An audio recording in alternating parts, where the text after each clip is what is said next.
تعالي بقى اقولك ازاي تخزني الملوخية بدون اي مجهود وتطلع معاكي بالخضار والحلاوة اللي انتوا شايفينها دي. في وقت كده في السنة بتبقى الملوخية خضارها حلو زي ما احنا شايفين كده، وبيبقى سعرها رخيص قوي. نجيب كمية حلوة كده ونبتدي نقطفها. وانتوا بتقطفوها حاولوا تقطعوا الجزء اللي هو فوق اللي هو بيبقى عامل زي الوردة ده، اللي هو ده كده بيخلي الملوخية طعمها حلو ومسكرة. زي ما احنا شايفين بنجيب ملوخية خضرة، ما نجيبش ملوخية دبلانة او بايتة. بنغسلها ازاي؟ اي ورقيات يا جماعة واحنا بنغسلها بندعكها. بصوا انا بدعكها ازاي علشان نضمن ان احنا بناكل وبنأكل ولادنا حاجة سليمة. ندعكها كويس كده، وبعد كده ننقعها شوية، وبعدين نغسلها تحت الحنفية مرتين نشطفها. بجيب بقى فوطة وببتدي انشف الملوخية. انا مش عايزاها تنشف قوي، بس انا عايزة اشيل المية اللي على الورق، مش عايزة الورق يبقى عليه مية كأن انا لسه جايباها بالظبط. الفها بالفوطة واسيبها كده حوالي 5 دقايق تشرب المية بتاعتها، وبعد كده اطلعها. بصوا بقى لونها وجمالها، ده كده شكلها. طيب احنا هنبتدي بقى نخزن الملوخية بتاعتنا ازاي؟ هنخزنها سليمة زي ما هي كده، مش اللي هنخرطها ولا نحط شوربة ولا الكلام ده كله. هناخد على قد الطبخة اللي هنعملها ونحطها في اكياس التلاجة بالشكل ده. بعد كده ناخد الاكياس دي ونطلع منها الهواء. وخدوا بالكم من الكلمة دي، نطلع منها الهواء، دي مهمة جدا، لان احنا لو سيبنا هواء في الكيس هتسود. فبنطلع الهواء كويس جدا من الكيس بتاعنا على قد ما نقدر.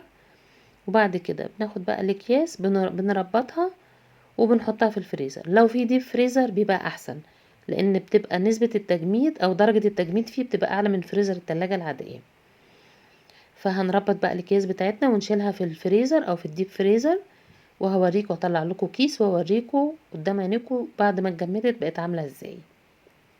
انا بحب احط الحاجات دي في علب كده واحطها في الديب فريزر، بحيث ان هي تبقى يعني تحافظ كده على قوامها وما تتكسرش وتتبهدل يعني.